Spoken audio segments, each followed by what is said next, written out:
Hello students, मैं शिवम गौड़ आपका एक बार फिर से स्वागत करते हैं हमारे यूट्यूब चैनल में। तो आइए आज हम क्लास 9 की वीडियो स्टार्ट करते हैं। लास्ट वीडियो में हमने पढ़ा था पदार्थ की अवस्था।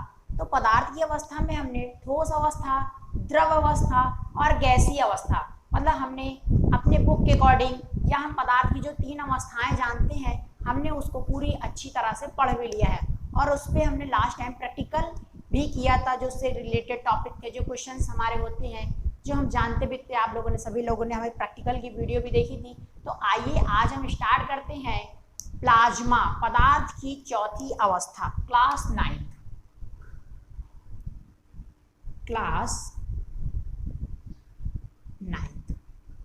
ठीक है, तो क्लास 9 लेसन फर्स्ट।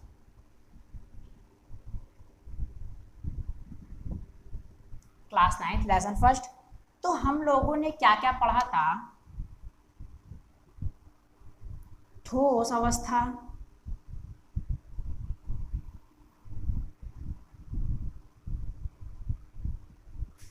ठोस अवस्था, द्रव अवस्था और गैसीय अवस्था।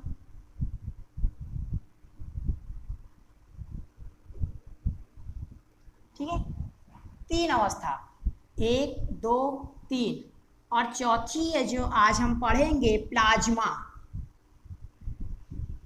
और 5वीं है बोस-आइंस्टीन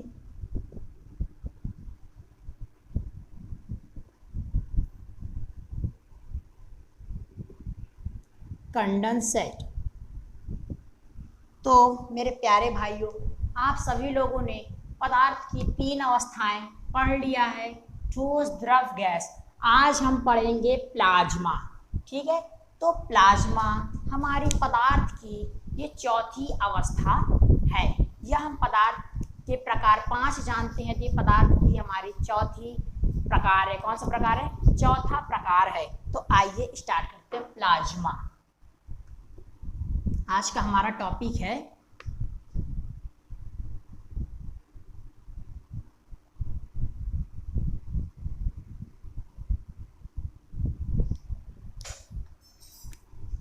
प्लाज्मा।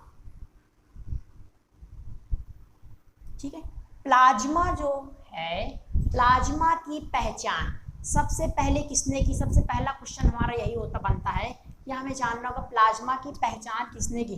तो प्लाज्मा की पहचान हम यहाँ पर लिख लेंगे पहचान। प्लाज्मा की पहचान सबसे पहले विलियम क्रूकस ने की थी 1879 में।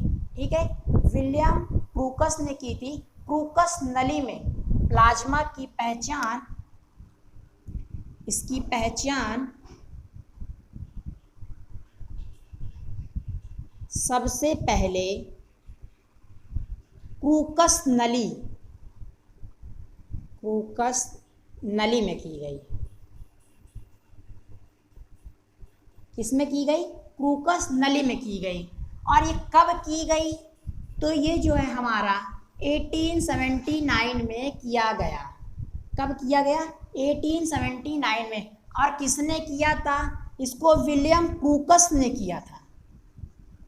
विलियम क्रूकस ने। ठीक है, तो हमने देखा कि प्लाज्मा जो पदार्थ की चौथी अवस्था होती है, इसकी पहचान सबसे पहले किसने की? तो इसकी पहचान सबसे पहले क्रूकस नली में की गई थी, विलियम क्रूकस के द्वारा 1879 में। ठीक है, तो विलियम क्रूकस, इन्होंने इसको, किसने? इन्होंने, यहाँ से एरो डाल दिए। इन्होंने इसे चमकते हुए पदार्थ का नाम दिया। क्या दिया? चमकते हुए पदार्थ का नाम दिया। पदार्थ का नाम दिया। ठीक है, विलियम क्रूकस ने इसे क्या बोला? इसको एक चमकते हुए पदार्थ का नाम दिया। लेकिन ब्रिटिश वैज्ञानिक हमारे थे, ब्रिटिश भौतिक वैज्ञानिक जे टॉमसन ने, ब्रिटिश भौतिक वैज्ञानिक जे टॉमसन ने 1928 में, के बाद ब्रिटिश भौतिक वैज्ञानिक, जो ब्रिटिश के भौतिक वैज्ञानिक हमारे थे जे टॉमसन ने प्लाज्मा के बारे में 1928 में बताया। तो ब्रिटिश भौतिक वैज्ञानिक जो हमारे भौतिक वैज्ञानिक थे,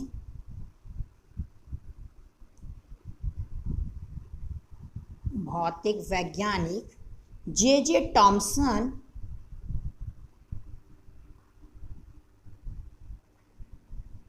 टॉमसन ने 1928 में बताया। किसके बारे में बताया? 1928 में प्लाज्मा के बारे में ब्रिटिश वैज्ञानिक जे टॉमसन ने बताया, लेकिन इसका नाम अभी तक प्लाज्मा किसी ने नहीं दिया था। तो फिर आखिर इसका नाम प्लाज्मा किसने दिया? 1928 में इरविंग ने इसे प्लाज्मा का नाम दिया। यह भी एक पॉइंट। इरविंग ने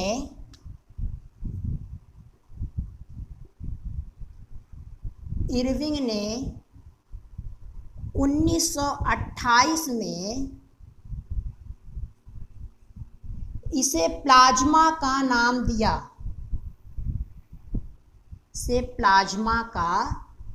दिया। ठीक है। जो क्रूकस नली थी, क्रूकस नली की प्रकृति जो थी वो कैथोड किरणों के द्वारा पहचान की गई थी। क्रूकस नली में इसकी प्रकृति जो थी, क्रूकस नली में कैथोड किरणों के द्वारा पहचान की गई। तो ये थे इसके कुछ बेसिक्स पॉइंट। तो आइए फिर से एक बार समझ लेते हैं। प्लाज्मा की पहचान सबसे पहले किसने की? तो प्लाज्मा की पहचान, इसकी पहचान सबसे पहले यहाँ लिख लीजिए आप, पहले क्रूकस नली में की गई। क्रूकस नली में की गई थी। जो इसकी प्रकृति कैथोड किरण से पहचान की गई। कब की गई थी? 1879 में। तो विलियम क्रूकस ने किया था। प्लाज्मा की पहचान सबसे पहले किसने किया? विलियम क्रूकस ने किया था 1879 में। इसको चमकते हुए पदार्थ का नाम दिया। अगर आपसे कोई पूछ ले प्लाज्मा को चमकते हुए पदार्थ का नाम किसने दिया, तो आपका क्वेश्चन होगा कि विलियम क्रूकस ने दिया। ठीक है। दूसरा क्वेश्चन है, ब्रिटिश भौतिक वैज्ञानिक ने दोबारा जो है ब्रिटिश भौतिक वैज्ञानिक जे टॉमसन ने इसे 1928 में देखा या बताया। ठीक है। फिर आखिर इसे प्लाज्मा का नाम किसने दिया? इरविंग ने 1928 में इसे प्लाज्मा का नाम दिया। क्वेश्चन है पहला कि प्लाज्मा का नाम या प्लाज्मा शब्द पदार्थ की चौथी अवस्था को किसने कहा? तो इरविंग ने कहा। और कब कहा था? 1928 में कहा। तो आइए इसके साथ इसके पॉइंट हम समझते हैं। चलिए,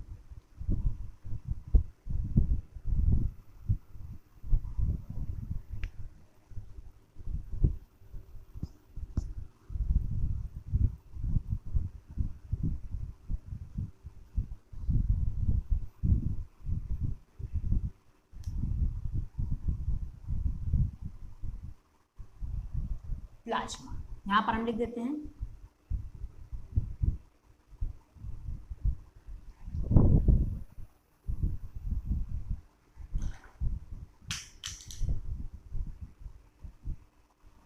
आज हम क्या पढ़ रहे हैं? प्लाज्मा। तो आइए, यहां दिख रहा है पहला पॉइंट है, ये कण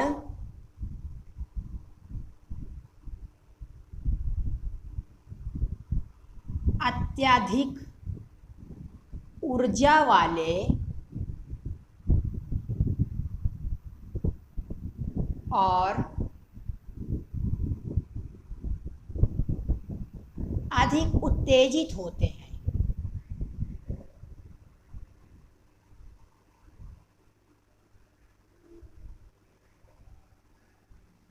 अधिक उत्तेजित होते हैं। तो हमने पहला पॉइंट लिखा, ज्यादा ऊपर चला गया। चलिए, ये कण अत्यधिक ऊर्जा वाले, ये जो कण होते हैं अत्यधिक ऊर्जा वाले और अधिक उत्तेजित होते हैं। ये जो कण होते हैं ये अत्यधिक कैसे होते हैं? उत्तेजित होते हैं और अत्यधिक ऊर्जा वाले भी होते हैं। आइए इसका दूसरा पॉइंट, ये कण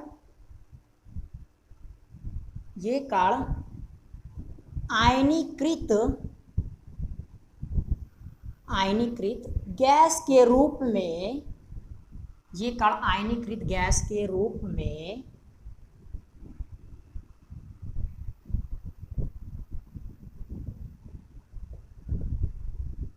ये कण कैसे होते हैं? ये कण आयनीकृत गैस के रूप में होते हैं, आयनीकृत गैस के रूप में। तो तीसरा पॉइंट हमारा है,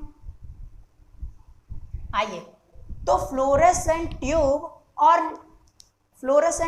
और नियॉन बल्ब में, फ्लोरेसेंट ट्यूब और नियॉन बल्ब में प्लाज्मा होती है। फ्लोरेसेंट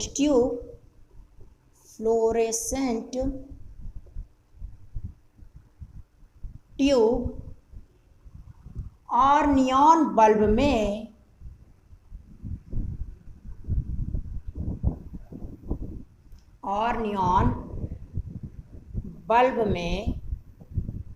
प्लाज्मा होती है या पाई जाती है, प्लाज्मा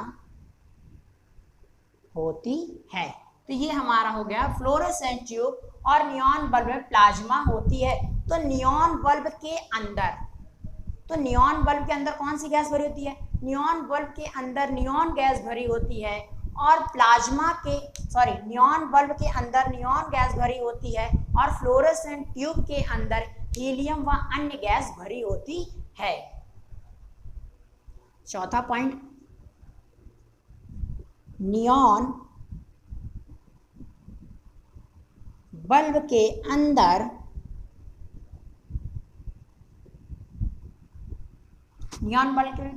क्या होगा? नियॉन गैस और फ्लोरेसेंट ट्यूब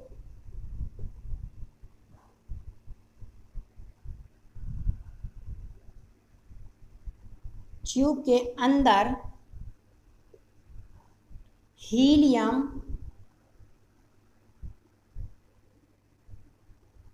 व अन्य गैस होती है,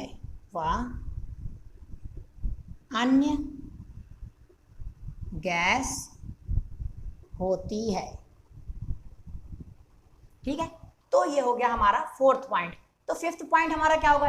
इसमें क्या होती है? फ्लोरेसेंट ट्यूब के अंदर हीलियम व अन्य गैस होती है। फिफ्थ पॉइंट है हमारा, विद्युत धारा प्रवाहित करने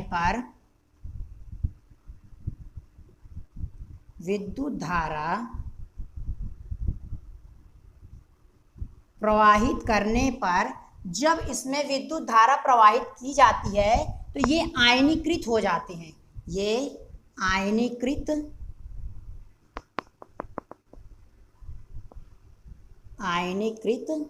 हो जाते हैं।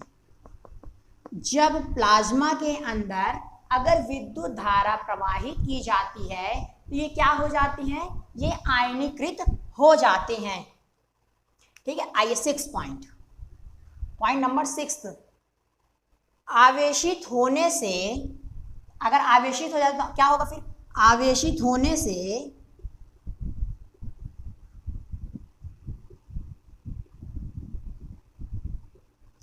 जब विद्युत धारा प्रवाहित करने पर ये आयनीकृत हो जाता है, तो आवेशित होने से ट्यूब या बल्ब के अंदर एक चमकीला पदार्थ बनता है। बल्ब के अंदर एक चमकीला पदार्थ होता है।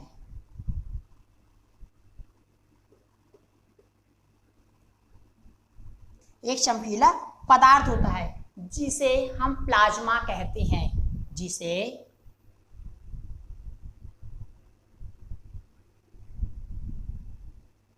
सभी को दिख रहा है, जिसे प्लाज्मा कहते हैं।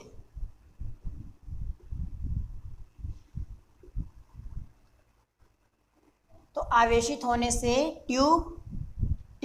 फ्लोरेसेंट ट्यूब या बल्ब के अंदर एक चमकीला पदार्थ होता है जिसे प्लाज्मा कहते हैं, ठीक है। इसमें एक विशेष चमक होती है। सातवां पॉइंट है, इसमें एक विशेष चमक होती है। दिख रहा है सबको? इसमें क्या होती है, एक विशेष चमक होती है। प्लाज्मा के कारण ही सूर्य और तारों में भी चमक होती है। पॉइंट 8 यहीं पर बना देते हैं। पॉइंट 8, प्लाज्मा के कारण ही, प्लाज्मा के कारण ही सूर्य और तारों में चमक होती है। ठीक है, आइए तो इसका 9 पॉइंट हो जाएगा। अगला पॉइंट होगा कि जब प्लाज्मा के कारण ही सूर्य और तारों में चमक होती है तो अधिक तापमान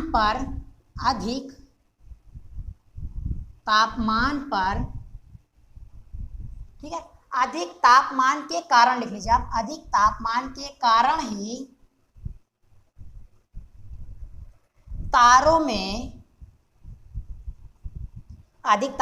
कारण ही तारों में प्लाज्मा उत्पन्न होती है। प्लाज्मा उत्पन्न या बनती है, प्लाज्मा उत्पन्न होती है। ये थे हमारे प्लाज्मा के पॉइंट। तो आइए एक बार हमने सारे पॉइंट्स पूरे आपके सामने लिख दिए हैं। तो देखिए, पहले हमने बताया प्लाज्मा की पहचान किसने की सबसे पहले, तो विलियम क्रूकस ने 1879 में बताया। ठीक है, प्लाज्मा को क्रूकस नली में पहली बार देखा गया। प्लाज्मा किसने कहा, इरविंग ने कहा। कब कहा, 1928 में कहा। ठीक है, जे टॉमसन ने प्लाज्मा को कब बताया, 1928 में बताया। जे टॉमसन कहाँ के वैज्ञानिक थे, जे टॉमसन हमारे ब्रिटिश के वैज्ञानिक थे, भौतिक वैज्ञानिक ब्रिटिश के। तो ये पॉइंट थे प्लाज्मा। ये कण अत्यधिक ऊर्जा वाले होते हैं और अधिक उत्तेजित भी होते हैं। जो ये कण आयनीकृत गैस के रूप में पाए जाते हैं। जो ये कण होते हैं, प्लाज्मा के जो कण होते हैं, वो आयनीकृत गैस के रूप में पाए जाते हैं। फ्लोरोसेंट ट्यूब और नियॉन बल्ब में प्लाज्मा होती है। जो फ्लोरोसेंट ट्यूब होती है और नियॉन बल्ब होते हैं, उनमें प्लाज्मा पाई जाती है। नियॉन बल्ब के अंदर नियॉन गैस भरी होती है। अगर नियॉन का बल्ब है तो नियॉन गैस भरी होगी। फ्लोरोसेंट ट्यूब के अंदर हीलियम व अन्य गैस पाई जाती है। जो फ्लोरोसेंट ट्यूब होती है, उनके अंदर हीलियम व अन्य गैसेस पाई जाती हैं। विद्युत धारा प्रवाहित करने पर, अगर प्लाज्मा में विद्युत धारा प्रवाहित की जाए तो क्या होगा, तो ये आयनीकृत हो जाते हैं। ये कण कैसे होते हैं, आयनीकृत हो जाते हैं। अच्छा, जब विद्युत धारा प्रवाहित करेंगे तो उसमें क्या होगा, उसके कण आवेशित हो जाएंगे। तो हमने लिखा है आवेशित होने से ट्यूब और बल्ब के अंदर एक चमकीला पदार्थ उत्पन्न होता है। अगर इसके अंदर विद्युत धारा प्रवाह करते हैं, ये कण आयनीकृत हो जाते हैं और ये कण आयनीकृत होने के बाद इनमें एक चमकीला पदार्थ उत्पन्न होता है जिसे हम प्लाज्मा कहते हैं। इनमें एक विशेष चमक होती है। जितना ठोस द्रव गैस में चमक नहीं होती है, इनमें एक अपनी एक विशेष चमक होती है। 8वां पॉइंट लिखा, प्लाज्मा के कारण ही सूर्य और तारों में चमक होती है। प्लाज्मा के कारण ही सूर्य और तारों में चमक होती है। अधिक तापमान के कारण, इसमें अधिक तापमान के कारण तारों में, स्टार्स में प्लाज्मा उत्पन्न होती है। जो हमारे अगर स्टार में प्लाज्मा कैसे उत्पन्न होती है, तो मैक्सिमम टेम्परेचर के कारण प्लाज्मा उत्पन्न होती है। तो ये आज का टॉपिक हमारा था पदार्थ की चौथी अवस्था प्लाज्मा, जो कि हमने पूरी अच्छी तरह से आज कंप्लीट किया।